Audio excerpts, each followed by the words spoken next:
Olá, pessoal, bem-vindos a mais essa live. Quero dar boas-vindas a todos e a todas que estão participando desse momento, que é um momento muito especial aqui para mim e para todos nós da RD, que é o lançamento dos resultados da pesquisa Panorama de Vendas 2022. Quero me apresentar rapidinho, eu sou Luiz Lourenço, vou fazer uma autodescrição para aquelas pessoas que não podem me ver. Eu sou um homem de pele branca, cabelos castanhos, estou vestindo uma camisa preta e no meu fundo é um fundo de parede branca com um quadro em branco, não tem nada escrito nele. E hoje nós vamos fazer, como eu comentei, o lançamento de um resultado de uma pesquisa, que foi uma pesquisa bem relevante para a gente entender um pouco do contexto das nossas pequenas e médias empresas no Brasil. Nós vamos lançar os resultados da pesquisa Panorama de Vendas 2022, que é, até então, a maior pesquisa do universo de vendas do Brasil. Vou até compartilhar minha tela aqui com vocês. Essa foi a primeira edição dessa pesquisa, que contou com o apoio da Rock Content, da TOTUS e do The News, e que a gente vai explorar aqui o que mais de 1.600 pessoas responderam para entender os resultados das empresas brasileiras, os desafios das empresas brasileiras e as oportunidades que a gente tem, tanto para 2022 quanto para o próximo ano.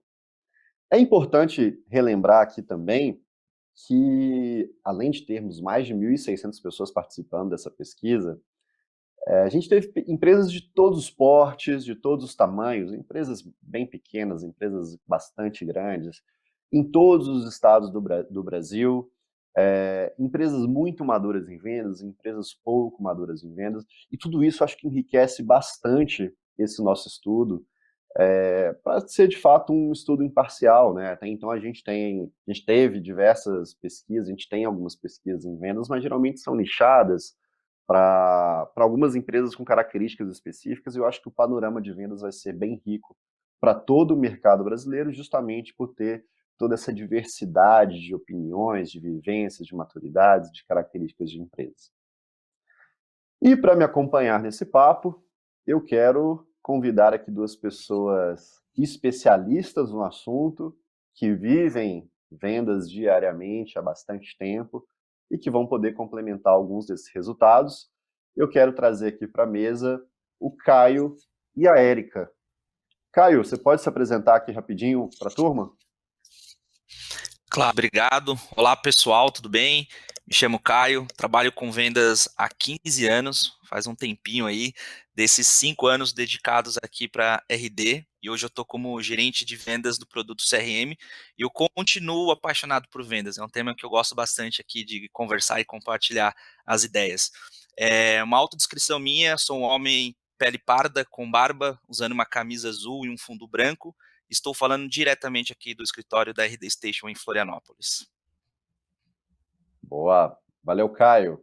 E agora, ela, a pessoa mais importante dessa empresa chamada RD Station, que é a Érica. E aí, Érica, tudo bem? Nossa, se eu sou a mais importante aqui, eu não sei, Luiz. Ah, é o que as Bom, pessoas falam no corredor, eu só repliquei aqui, viu, Érica?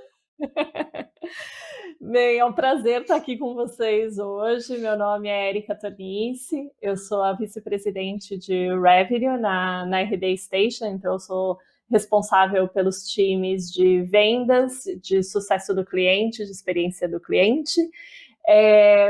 Eu sou uma mulher branca, de olhos azuis, eu estou vestindo uma blusa rosa, estou com um batom rosa e estou no escritório da minha casa hoje. Muito obrigado, Érica. Bem, vamos lá, já vamos cair aqui direto na pesquisa,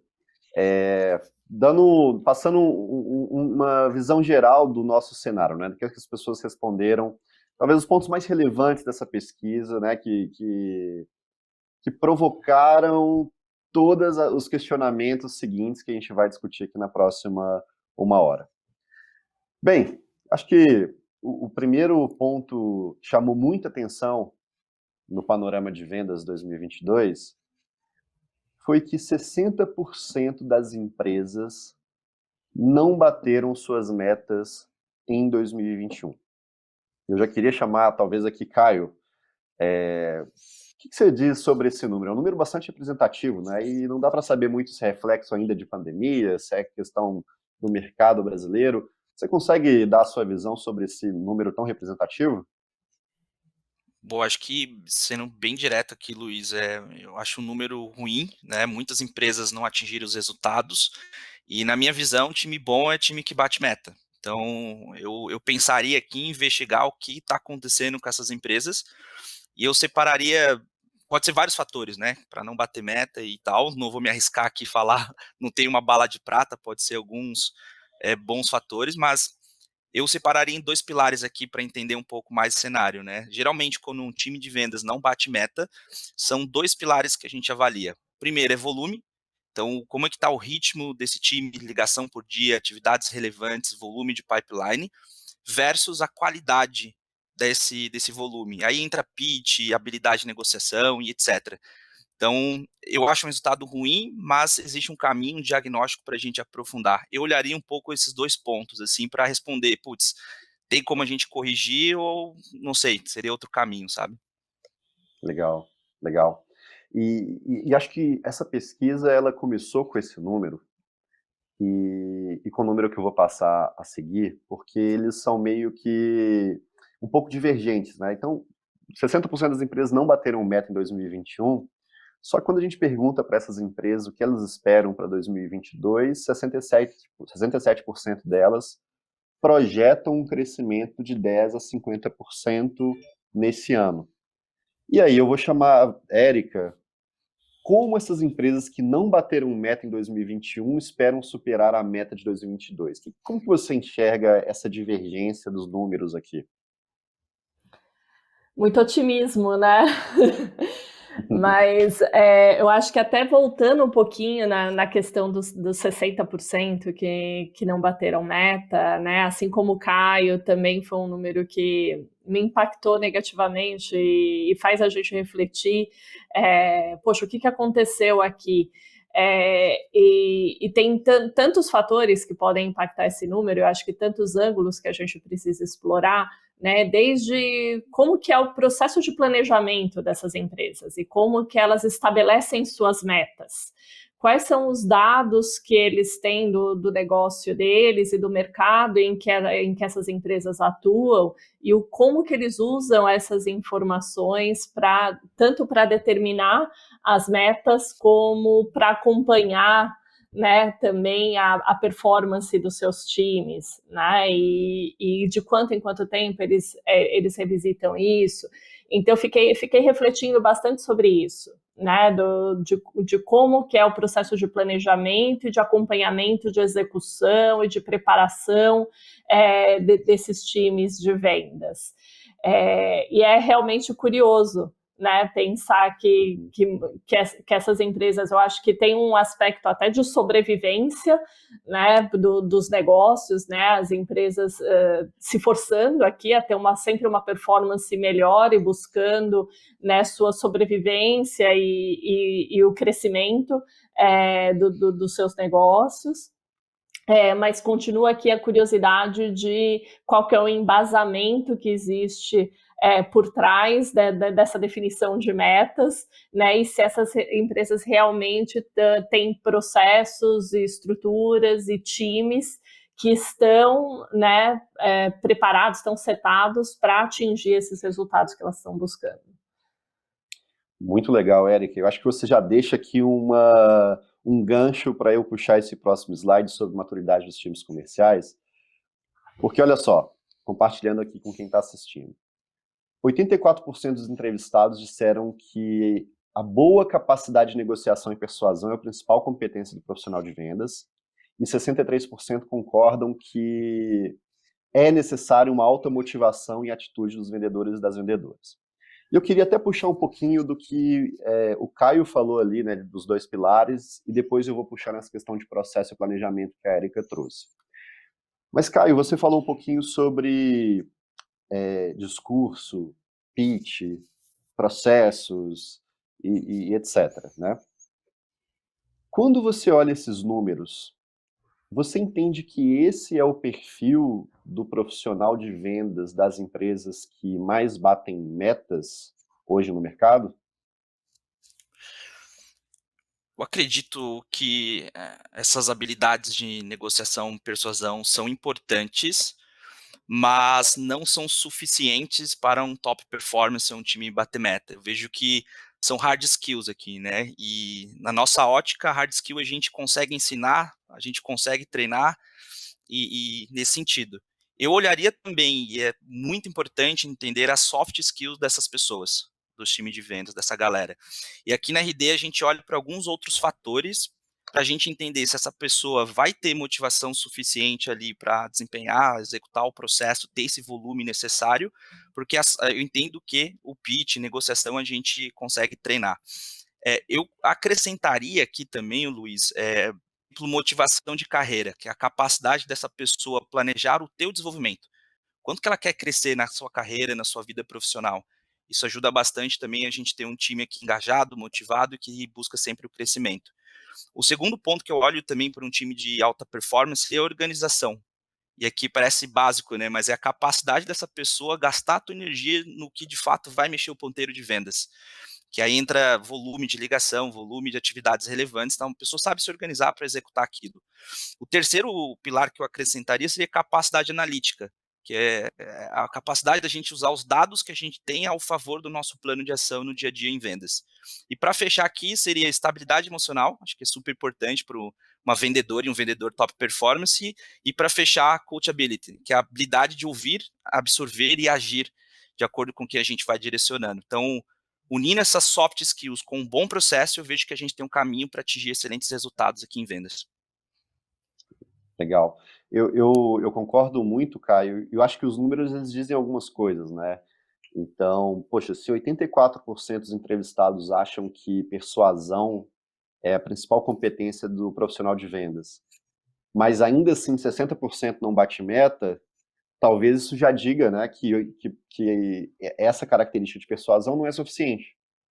E tudo que você falou, né, de organização, de ter consistência, de ter estabilidade emocional, capacidade analítica, provavelmente não aparece em menos de 60% das pessoas, né? Ou seja, de fato, a ausência de profissionais com essas soft skills e as características que você comentou, talvez tenha uma relação também com o fato da maior parte das empresas não baterem as metas ao longo do ano.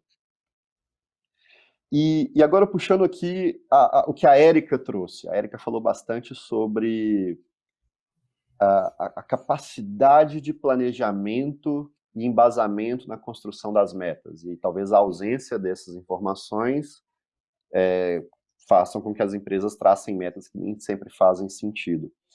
Érica, antes de trazer esse número que está na tela, tem uma outra informação na pesquisa, que 94% das empresas concordam que para ter bons resultados é preciso ter processos bem definidos. Só que só 31% dessas empresas possuem, de fato, um processo bem estruturado, previsível, escalável e sustentável. O que você acha que falta para essas empresas, de fato, implementarem um processo no seu dia a dia comercial? Nossa, quando eu olho aqui, eu penso lá desde o processo, desde o conhecimento do mercado e o processo de geração de demanda, né, com base no conhecimento do mercado. Então, falando aqui, né, da dobradinha marketing e vendas, né, acho que não dá para a gente falar de vendas sem falar de marketing. Então, né, começa desde qual que é o mercado que eu quero atingir, né? A minha solução, ela resolve o problema de quem?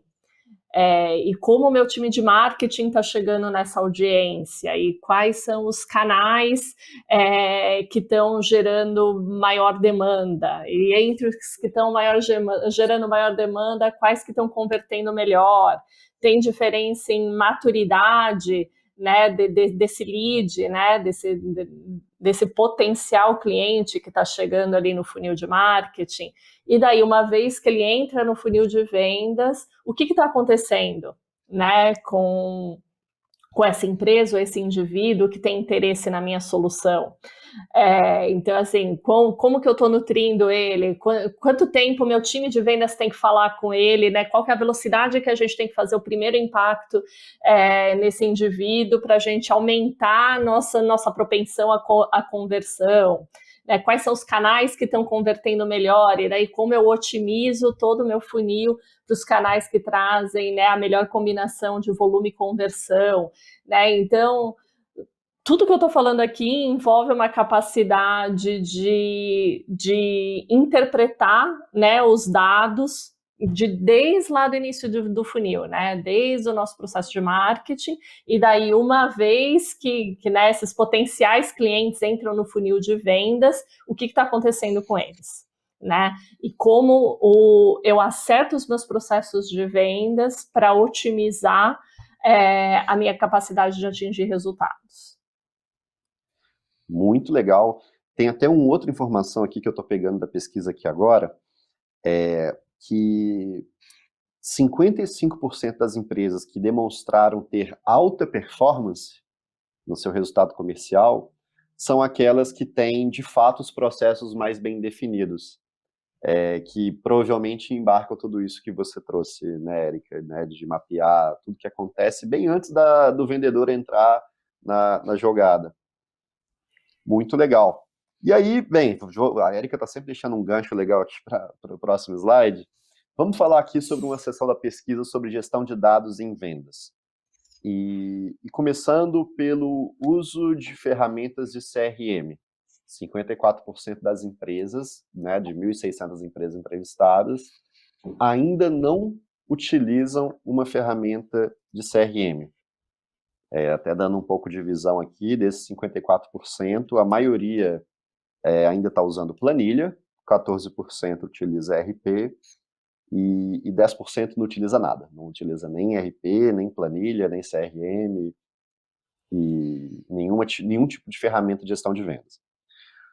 Caio, você que é gerente de vendas, né, do time RD Station CRM, você trabalha com CRM, respira CRM o dia inteiro. Quando você olha esse número, assim, qual que é o seu sentimento? O que você tem para compartilhar? Boa, inclusive eu já usei planilha no passado também, e hoje, obviamente, uso CRM. Eu sou do time que CRM não é algo especial, ele é essencial para um time de vendas, assim, é o feijão com arroz. A gente não pode viver sem, é a ferramenta base para qualquer time de vendas. Uma analogia que eu faço, quando eu vejo esse dado, uma empresa que ainda não usa, eu digo, já viu algum marceneiro sem o seu martelo? Não existe. Vendedor sem CRM também não. Então, quando a gente não sabe onde a gente quer ir, qualquer caminho serve. Então, o CRM ele vem para isso, para a gente controlar o processo comercial, entender como estão os nossos números, para a gente tomar decisões mais assertivas e também ter um diagnóstico claro onde a gente está errando e onde a gente está acertando, né? E hoje tem diversas ferramentas como a nossa aqui, a RD CRM, tanto gratuitas, então não existe mais desculpa para usar planilha, pode usar um CRM gratuito e também ter opções aqui que vão trazer mais inteligência para o processo. Mas eu defendo que é base, feijão com arroz, assim, os times não podem viver sem. Tem um outro número na pesquisa, Caio, que fala sobre, pergunta para as 46% das empresas que utilizam CRM sobre a frequência de uso da ferramenta, né? E o número mostra que também existe um recorte das empresas que têm CRM, mas subutilizam, que não utilizam com uma frequência muito alta. Você tem alguma sugestão ou algo a dizer para essas empresas que têm o CRM, mas não utilizam adequadamente? Eu diria que é hábito, assim, o CRM ele é uso diário, a nossa dose diária aqui de endorfina, por exemplo. Então, ter painéis e ter dados ali que a gente consiga transformar isso em ações diárias pode ajudar o time a ter hábitos, né? Então, o que esse gestor, essa empresa está olhando para executar dentro do CRM? Então, eu diria da gente jogar dentro desse CRM, enfim, dados que a gente consiga acompanhar diariamente. Por exemplo, número de ligações que a gente está fazendo, número de negociações que a gente está fechando e como é que está a saudabilidade do nosso pipeline. Fazendo isso, o time começa também a enxergar, né? O que está acontecendo diariamente dentro do CRM. E criar essa cultura. talvez rituais diários com o time até o time engajar, ter stand-ups, né, relacionados ali à gestão comercial, enfim, um pouco do que eu traria aqui para esse contexto. Legal. Eu quero até puxar a Érica nesse slide. Érica, você falou bastante aí sobre planejamento, embasamento e acompanhar o processo de ponta a ponta, né? E quando a gente vê, né, quais são os principais ganhos do uso de uma ferramenta de CRM de acordo com as pessoas que usam CRM, que é esse gráfico que eu estou mostrando aqui agora, bem, acho que os benefícios mais claros têm relação com a visibilidade de atividades do time de vendas, gestão de leads, gestão de métricas e indicadores. Mas tem aqui os outros, né, próximo de 50%, e um deles fala sobre maior previsibilidade de resultado. Como que o CRM ajuda as empresas a construir um melhor processo e um melhor planejamento sobre a sua percepção de uma vice-presidente de revenue? Aqui eu acho que tem bastante conexão com aquilo que a gente já falou aqui sobre usar os nossos dados ao nosso favor, né? Então, quanto mais a gente tem, né, a gestão do nosso funil todo dentro de uma ferramenta de automação de marketing, de automação de vendas, a gente consegue ter um entendimento maior e com isso ter uma previsibilidade maior do nosso resultado e fazer ajustes, né, nos nossos planos, na nossa execução, para que a gente consiga ir em busca dos nossos resultados, né? Então, eu tenho um conhecimento de acordo com o volume que está entrando lá no início do nosso funil, o quanto desses leads estão sendo trabalhados, estão indo para o time de vendas, né? Como que está a nossa conversão de lead para oportunidade, né? E como que é a conversão de oportunidade para venda por canal que eu conheço.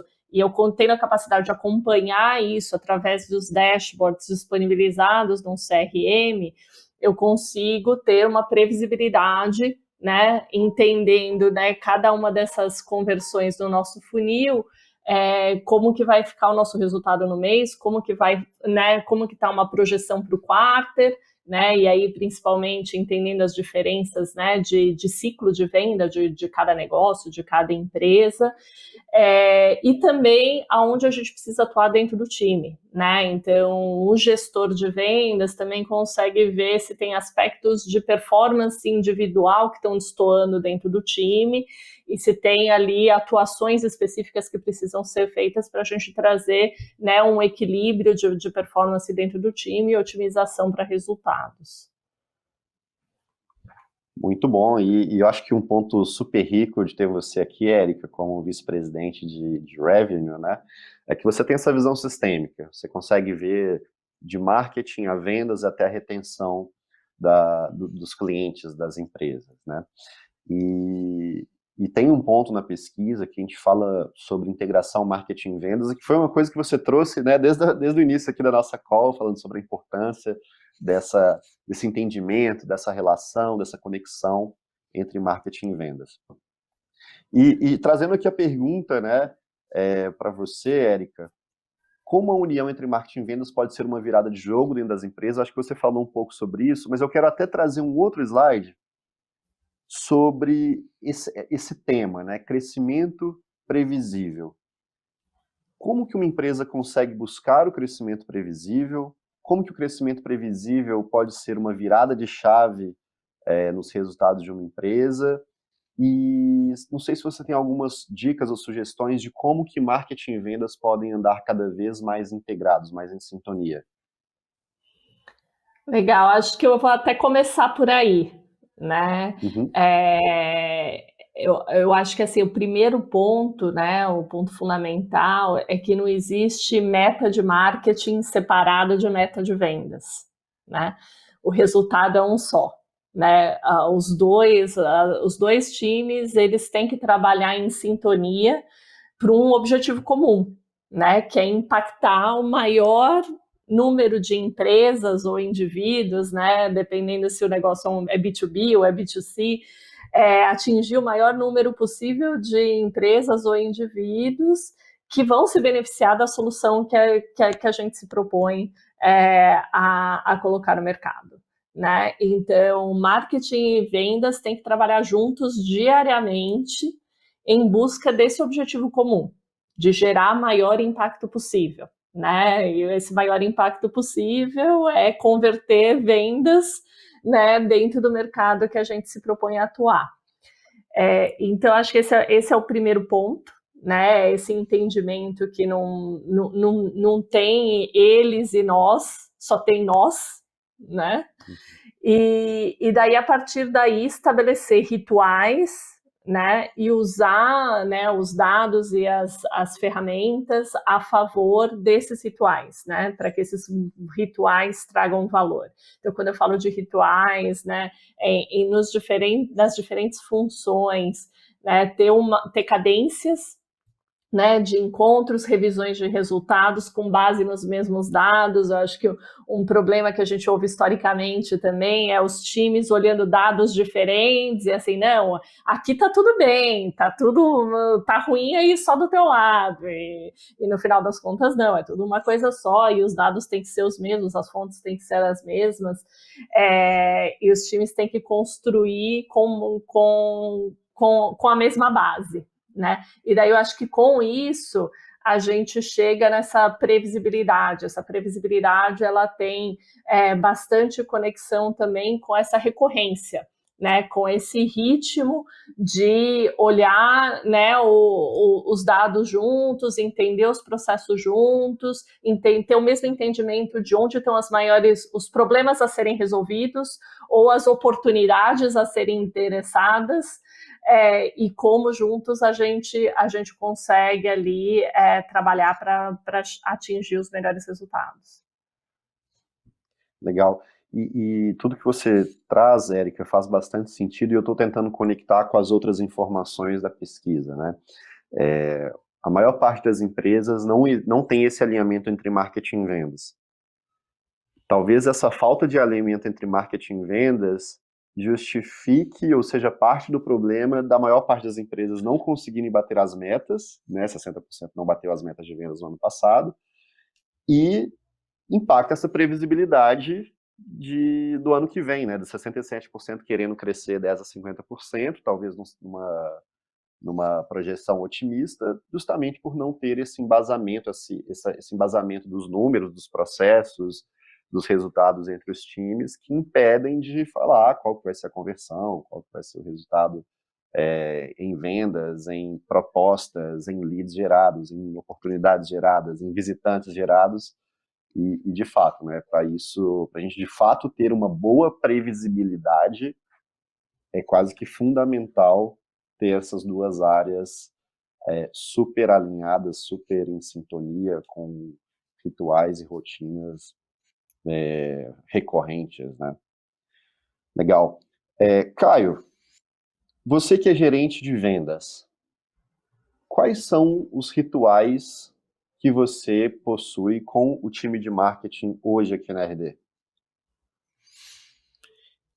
Antes de responder o ritual, acho que um ponto importante aqui também que a Erika colocou, né, para essa sinergia acontecer, esse alinhamento ser saudável para ambas as áreas, sim, as metas têm que ser em conjuntos, né, geração de leads qualificados, marketing precisa também responder por essa métrica, mas um ponto super importante, o Luiz e Érica, aqui também, seria conhecer o time do outro lado, né, criar conexão entre as pessoas. Eu acho importante, a gente fala de processo, geração de leads, mas se as pessoas se conectarem, as pessoas se conhecerem entre os dois times, isso ajuda também a fluir melhor essa sinergia, um aprendizado que eu tive. Então, a primeira dica que eu daria é se conectar de fato com outra pessoa, entender o que a outra área responde, qual é o ponteiro que aquela área mexe, para a gente buscar, de fato, ter essa sinergia e ajudar também a outra área. Então, como gerente, assim, eu olho muito para isso, o que eu posso contribuir para a área de marketing para que a gente consiga crescer juntos. Falando de rituais, ter rituais pré-setados aí depende de cada operação. Aqui, como o nosso batidão de vendas é diário, né, o ritmo é alto e de forma diária, a gente tem rituais 3 vezes por semana.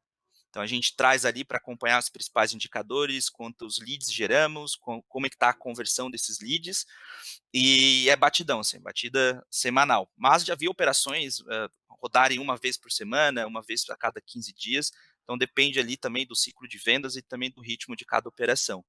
Eu acho que um ponto importante aqui também é a gente pensar em projetos de melhoria de forma constante entre as duas áreas. Então, um exemplo, time de marketing participar e ouvir calls do time de vendas para entender como é que está o funil final, né? A gente gera o lead, como é que está o fechamento e o time participar dessas calls para entender os principais motivos de perda, o pitch de vendas e isso conectar também com uma ação, uma campanha de marketing ajuda bastante.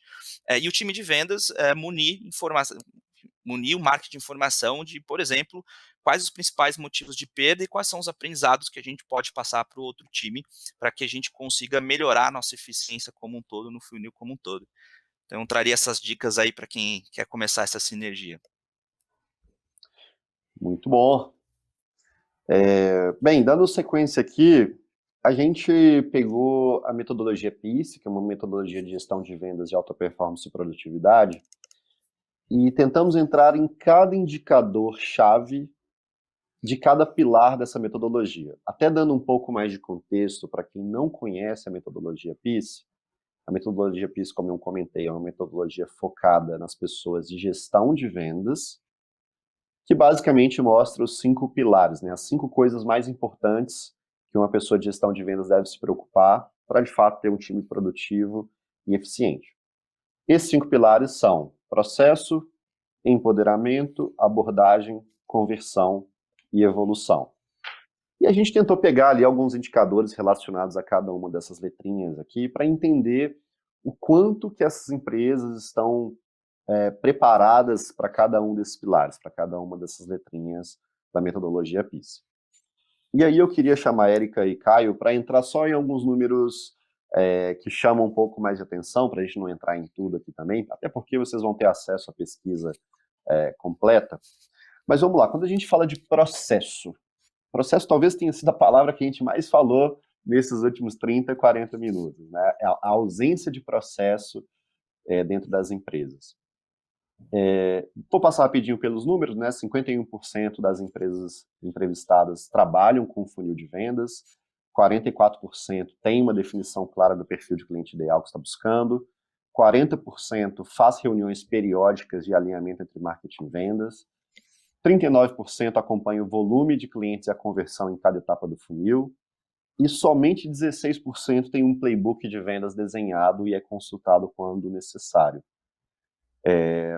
Bem, eu acho que eu vou entrar no número que chamou um pouco mais minha atenção aqui, que são esses 16% de um playbook de vendas, né? Érica, você, né, como VP de Revenue e acompanhando várias áreas aqui dentro da RD, você acredita muito no poder de um playbook. Eu queria que você comentasse um pouco até o que é um playbook e o que esse número de 16% te transmite quando vê esse percentual tão baixo aplicado nas empresas. Eu vejo até uma conexão dele com o dado, né, que a gente viu lá sobre características dos times de vendas, né, e a competência de persuasão e negociação sendo considerada, né, a mais importante, né, pela maioria das empresas entrevistadas. Eu vejo bastante conexão entre as coisas aqui, né?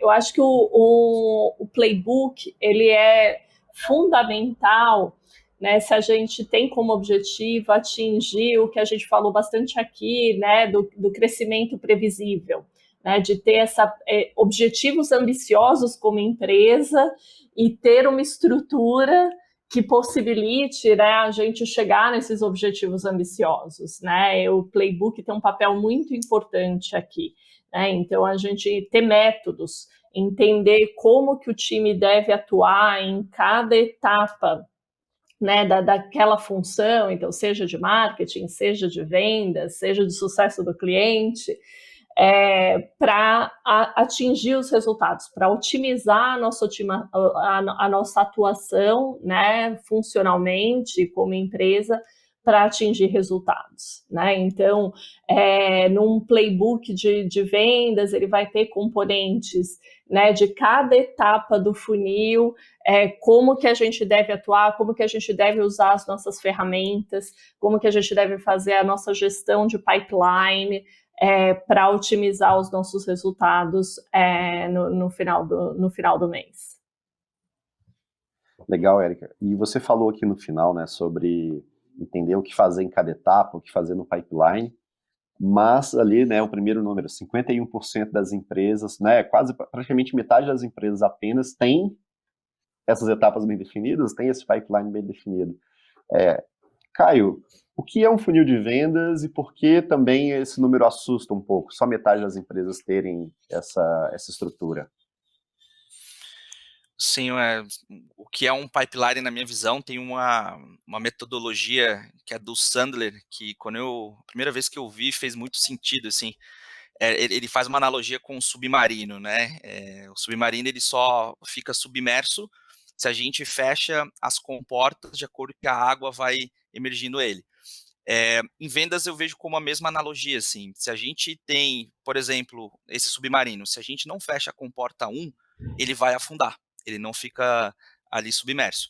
Em vendas eu vejo como a mesma coisa, assim, são etapas que a gente precisa fazer, tem objetivos específicos em cada etapa, com gatilhos de saída. Então eu só avanço essa oportunidade se eu tiver uma determinada informação. E aí esse funil de vendas vai ser de acordo com cada negócio. Então você precisa entender seus indicadores de negócio e o que faz sentido tu colocar nessa etapa para avançar ele. Dá um exemplo aqui. Então na etapa de avaliação, eu preciso fazer um diagnóstico do cliente e com esse diagnóstico em mãos, eu vou apresentar uma solução que resolva esse problema. Nesse momento eu avanço de etapa. Então o playbook vem para desenhar exatamente o que são essas atividades, objetivo, gatilhos e saída, e o funil é onde você vai colocar em cada etapa, qual o nome de cada etapa. Assim. Então, é uma atividade super simples, às vezes 1 hora, 2 horas, você senta com um time de vendas, desenha esse funil, depois aplica no processo. Eu vejo que é bem simples de resolver, sabe? Legal, legal. Avançando aqui para a letra E de empoderamento, que é o momento de garantir o envolvimento e comprometimento dos times com os processos que foram definidos anteriormente. Eu acho que tem até uma conexão com isso que você trouxe, Caio. Que tudo bem, a gente tem o funil bem definido, a gente tem os playbooks construídos ali, que a Érica comentou, a gente agora tem que fazer com que as pessoas de fato utilizem isso no dia a dia, estejam empoderadas desses materiais para conseguir fazer a máquina rodar. E, né, do lado direito aqui, 41% das empresas não tem uma frequência de treinamentos bem definida, só 23% tem uma frequência mensal de treinamentos e 14% não realiza nenhum tipo de treinamento com o time de vendas. Caio, esse número também não é muito otimista, né? Mas explica aí, como que você trabalha essa questão de treinamentos dentro do seu time comercial? Eu tive um aprendizado aqui na RD que depende do momento de cada time e maturidade dessas pessoas que estão nesses times. Então, você precisa entender quantas pessoas estão iniciando, está início de jornada em vendas, e aí a frequência que talvez precisa ser maior. E tem umas pessoas que estão no meio da jornada, da carreira em vendas, carreira dentro da empresa, e temos as pessoas que estão há mais tempo ali. Então, separar esses times por maturidades vai ajudar você a definir frequência. Dar um exemplo aqui, se é um time mais novo, talvez a frequência tem que ser maior, e aí 2, 3 vezes por semana ter treinamentos específicos ali de acordo com o que você precisa. Se é um time mais maduro, não deixe de fazer, mantenha os treinamentos, mas esse pode espaçar um pouco mais, talvez 1 vez por semana, 1 vez a cada 15 dias. Então eu pensaria justamente qual a maturidade do meu time e qual tipo de conteúdo eu vou colocar e eu de frequência. Mas eu acho que a dica aqui é nunca parar de treinar, né? Mesmo as pessoas que estão mais tempo de casa precisam ter atualização e treinamentos constantes aqui. Eu queria até complementar aqui, né, o Caio, que, né, às vezes a gente fica com uma visão que treinamento é algo formal, todo mundo numa mesma sala e tem uma duração, né? E muitas vezes não necessariamente a gente precisa disso, mas a gente precisa constantemente ter mecanismos que nos ajudem a diagnosticar o que o time precisa, né? Então, de acordo com cada uma daquelas etapas, né, que o Caio exemplificou ali na fala dele anterior, né? Então, num diagnóstico, quais são as metodologias que a gente pode usar numa fase de diagnóstico para conseguir extrair do cliente as necessidades dele de uma forma, né, e o nível de maturidade dele de uma forma que vão possibilitar a gente movê-lo para uma próxima etapa ou não, né, tomar as decisões que a gente precisa tomar, e como que a gente prepara o time para aquela etapa. Às vezes são, né, pequenos treinamentos, né, passando uma metodologia, e às vezes nem é um treinamento formal, né? Então, o quanto os seus times de venda fazem role play, né? O quanto você incentiva um a fazer simulação de call com o outro, ouvir uma call de sucesso com um par ali, e daí impulsionar a performance dessa forma. Então, queria complementar só, né, ampliando aí o olhar para o que a gente fala quando a gente fala de treinamento, quando a gente fala de preparar times de vendas. E eu quero até conectar, Érica, isso que você trouxe com o slide de que 54% das empresas não utilizam ferramenta de CRM de vendas, né? Porque faz muito mais sentido eu trabalhar, seja especificamente ou seja globalmente no meu time, na etapa que eu estou pior ou no motivo de perda que eu estou performando pior. E se eu não tenho uma ferramenta de CRM, é muito difícil de eu conseguir essa informação. E aí, geralmente, eu trabalho de coisas genéricas que às vezes não são benéficas para uma pessoa, talvez você perde o engajamento de outra pessoa, talvez você está fazendo uma coisa que não ajuda ninguém, mas está gastando o tempo dessas pessoas. Então, eu também vejo essa conexão entre a capacidade que a gente tem de analisar os principais buracos da nossa operação com o que a gente pode fazer de fato para melhorar a performance dessas pessoas. E até, né, no CRM a gente ter ali o link com de ligações ou de reuniões via videoconferência com clientes que podem ser usadas de referência, né, tanto para vendedores que estão mais no início da jornada ou vendedores que precisam, né, melhorar a performance em uma etapa específica, né, ter um CRM possibilita a gente ter, né, ter um log melhor de todas essas interações e usar isso para melhorar a performance do próprio time também, né? E acrescentando uma informação, bom ponto, Eric, assim, o melhor dos mundos é a gente ter uma área de Sales Enablement aqui apoiando, que é o que a RD tem. Mas muitos casos, muitas empresas não têm. Então a pergunta é quem que dá esses treinamentos, né? Na minha visão, assim, o gestor tem esse papel de puxar esses treinamentos, mas tem algumas ferramentas também que pode auxiliar nesse dia a dia. Tem uma que eu gosto bastante que a gente chama peers to peers, que são os pares se desenvolverem. Então pegar um vendedor top performance ou uma pessoa que está mais tempo em casa para ajudar no rampeamento de quem está entrando. Ferramenta super poderosa para você potencializar esses treinamentos também, não ficar tudo a cargo do gestor, né? Porque às vezes está olhando muita coisa, não tem tempo suficiente, mas ajudar também o time aqui ser autossuficiente nesse desenvolvimento das pessoas. Então é criar essa cultura, né, de desenvolver, de compartilhar, ajuda aí nesses times manter esses treinamentos de forma constante. Perfeito.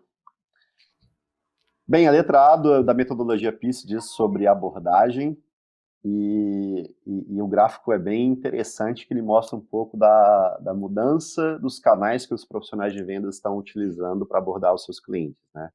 A grande maioria utiliza o WhatsApp, seguido por telefone, e-mail e as outras possibilidades, né?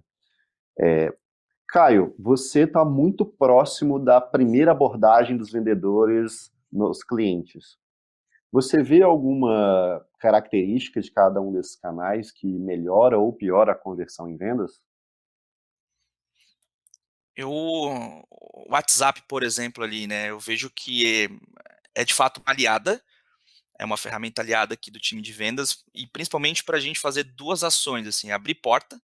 Eu acho que a agilidade da gente mandar uma mensagem, se conectar ali com o lead de forma mais rápida e usar para follow-ups depois da negociação. Mas eu ainda defendo que o uso do telefone é a melhor ferramenta que a gente tem, principalmente para vendas complexas, né?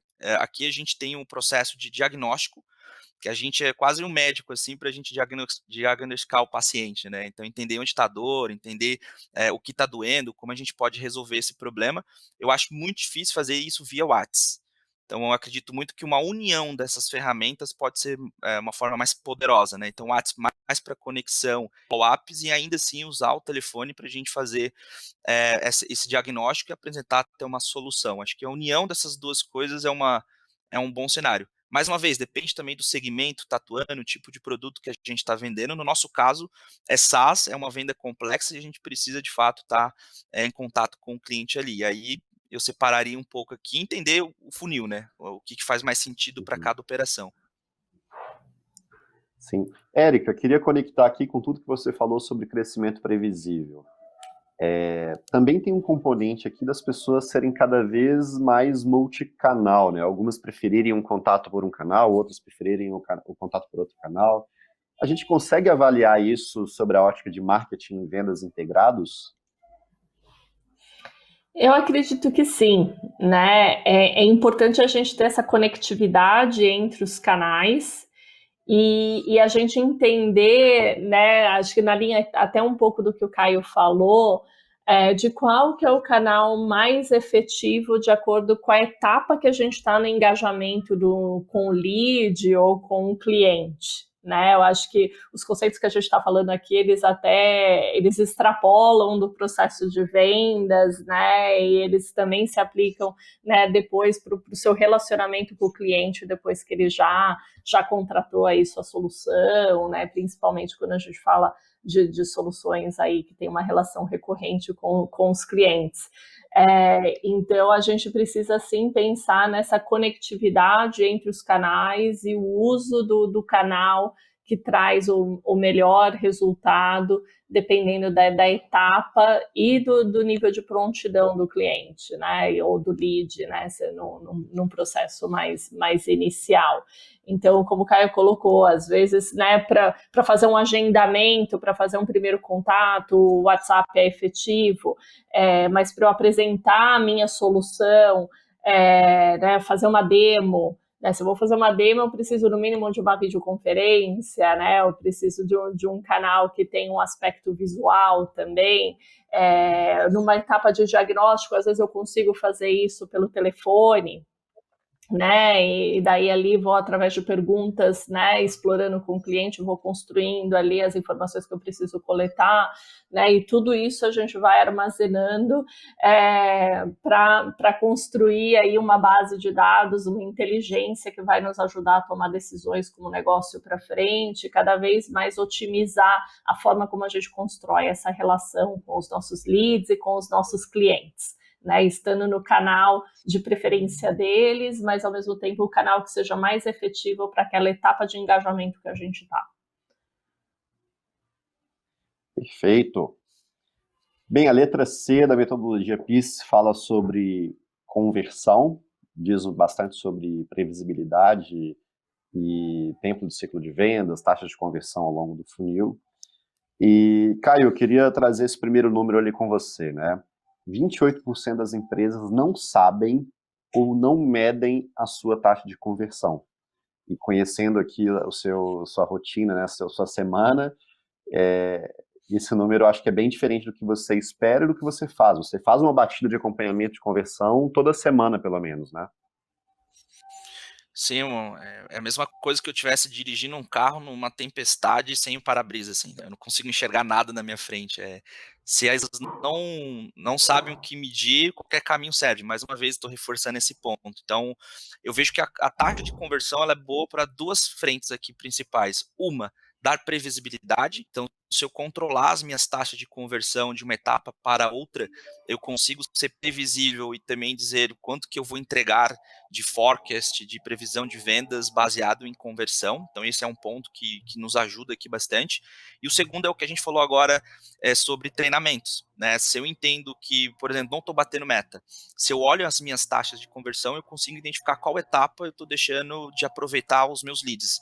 Por exemplo, se eu investigar essa etapa, provavelmente eu vou indicar que eu preciso de um treinamento específico para isso. Então, as taxas de conversão vão dizer muito para qual plano de ação você deve tomar e qual caminho você deve seguir. Se você não olha isso, você acaba ficando sem ação, né? Você não vai fazer coisas que talvez não mexa o teu ponteiro e não vai sair do lugar. Talvez aqui responda o primeiro tópico lá, né? Que as empresas não estão batendo meta. Talvez seja por isso também. Sim. Deixa eu pegar um último item aqui da metodologia PIS, e aí eu quero abrir com você, Érica, porque eu acho que no final as coisas se conectam, né? O item E de evolução, ele fala sobre avaliação constante até identificar possíveis alavancas, oportunidades, mudanças de rota. E 42% das empresas não tem uma frequência definida de revisão de processos, playbooks e rotinas da equipe. Você, enquanto VP de Revenue, de quanto em quanto tempo você faz um ajuste de forecast, né, de previsão de resultados, ou de correção de rota, ou de mudança, né, tática em vendas, enfim, como que você trabalha essa análise dos números dentro da operação? Ela é constante, mas com objetivos diferentes, né, com frequências diferentes, né? Então, obviamente, dentro do mês, a gente faz uma revisão semanal de forecast, né? Então, ao longo do mês, semanalmente, a gente monitora os nossos dados diariamente, né, e semanalmente, com base nos dados que a gente está monitorando, a gente entende ali como que está apontando o nosso fechamento de mês, né? E daí, né, voltando àquilo que a gente já falou várias vezes aqui, através do entendimento, né, construindo da previsibilidade que a gente tem, com o conhecimento construído, né, de acordo com o que a gente está vendo de volume de geração de demanda e o quanto desse volume está convertendo em cada etapa do funil, qual que é a nossa previsibilidade, né, considerando o nosso tempo médio de ciclo de vendas, etc. E daí, com isso, fazemos ajustes de rotas, sim, seja dentro do próprio time, né, de alocação de recursos, seja, né, otimização para um canal que de repente a gente está com um resultado melhor naquele time. Então, isso, os nossos times de gestão fazem isso aí numa frequência semanal.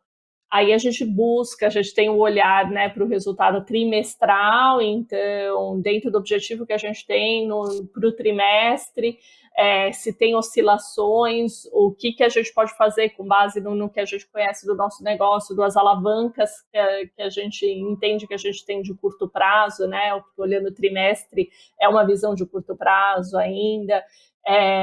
Quais são os ajustes de rota que a gente tem potencial de fazer, né, com o objetivo de alavancar o resultado do trimestre, seja, né, se tiver abaixo, para buscar o atingimento, ou se tiver numa tendência positiva, como que a gente capitaliza essa tendência positiva e busca aí exceder os resultados, busca um atingimento maior.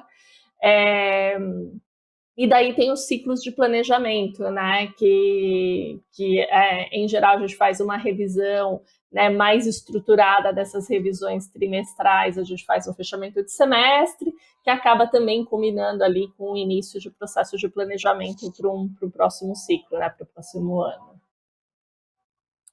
E quando você faz esses ciclos de planejamento, e vou puxar de novo ali o crescimento previsível que você trouxe,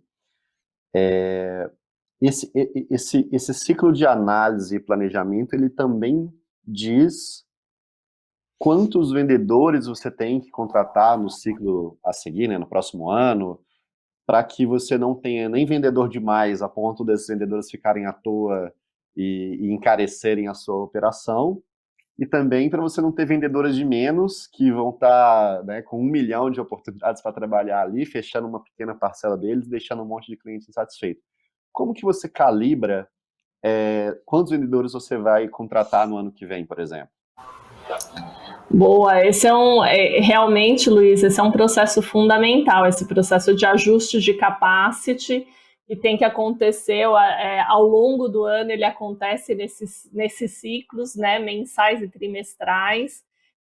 Aqui na RD a gente tem uma cadência, né, que participa nosso time das operações, né, de vendas, né, e o mesmo acontece, né, do lado de sucesso do cliente, do nosso time de aquisição de talentos, né, nosso time, né, que compõe ali o time de talentos, e o nosso time de operações, que ajuda a gente em todas as análises de dados, né, então, com base no nosso forecast, o nosso conhecimento dos dados, de geração de demandas, tendências e os nossos objetivos, né, de resultados, as nossas metas, para atingir as nossas metas, quanto que a gente precisa de vendedores, se a gente tem uma área de pré-vendas, né, vai desde quantas pessoas a gente precisa em pré-vendas para trabalhar, qualificação, depois quantos vendedores, né, quantos closers a gente precisa dentro da operação, para a gente chegar nas metas que a gente está estabelecendo no nosso negócio.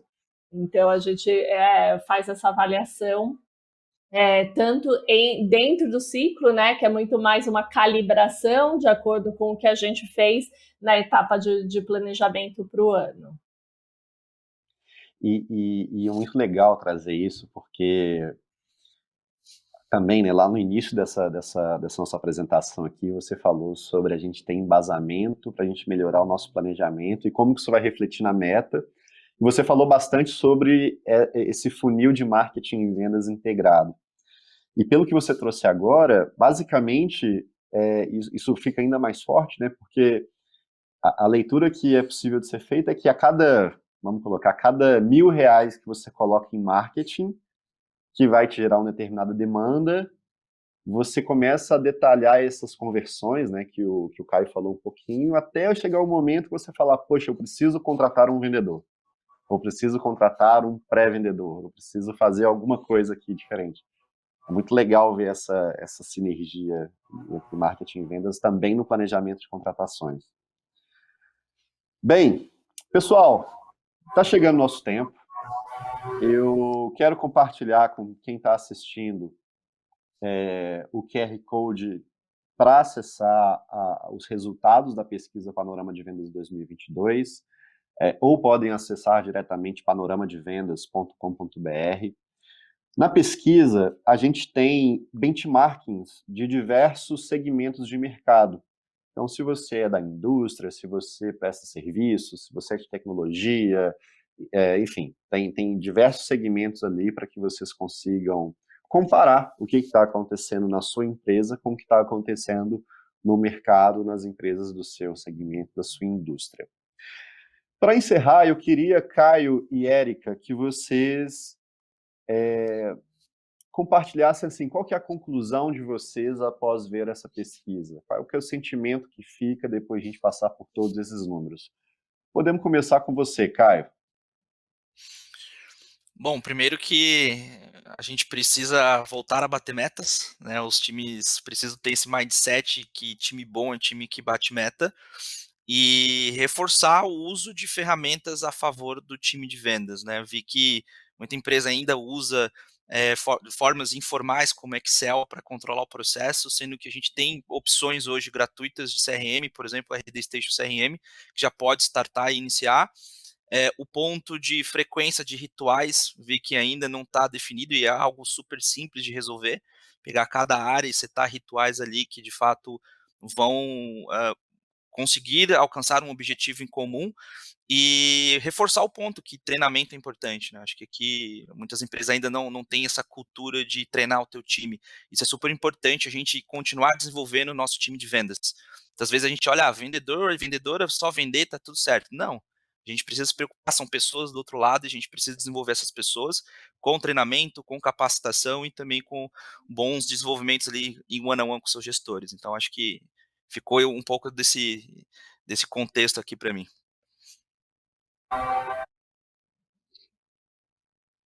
Bem parecido aqui do meu lado, né? Eu acho que ficou bastante óbvio aí que não tem mais espaço para resolver só no talento, né? E os dados mostram isso, né? Então, colocar todas as fichas, né, só no vendedor que é bom de papo, que é bom de negociação, que é bom de persuasão, não leva a atingimento de meta.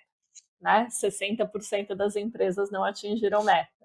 Então, a boa notícia é que a gente tem, né, opções, estruturas, processos, playbooks e ferramentas para ajudar essas empresas a atingir melhores resultados e atingir as metas, né? Espero bastante, já estou ansiosa com a pesquisa do ano que vem, espero ver esse número de empresas batendo meta de vendas, crescendo bastante aí, se utilizando aqui de alguns subsídios que a gente conseguiu compartilhar com o mercado com essa pesquisa. Muito, muito, muito, muito bom. E muito obrigado pela participação aqui, Caio, Érica, pelos comentários, por enriquecer pra caramba essa nossa leitura da pesquisa. E quero agradecer a todo mundo que participou, que está aqui online com a gente. E estamos abertos a ouvir a percepção de vocês também. Então, acessem panoramadevendas.com.br, baixem a pesquisa, analisem as informações, façam os benchmarks, que a gente quer entender o que vocês podem fazer, o que vocês querem fazer, quais são os principais desafios das empresas de vocês, para a gente conseguir voltar a bater meta, como a Érica e o Caio falaram aqui no papo de hoje. Muito obrigado a todos e até a próxima. Um abraço.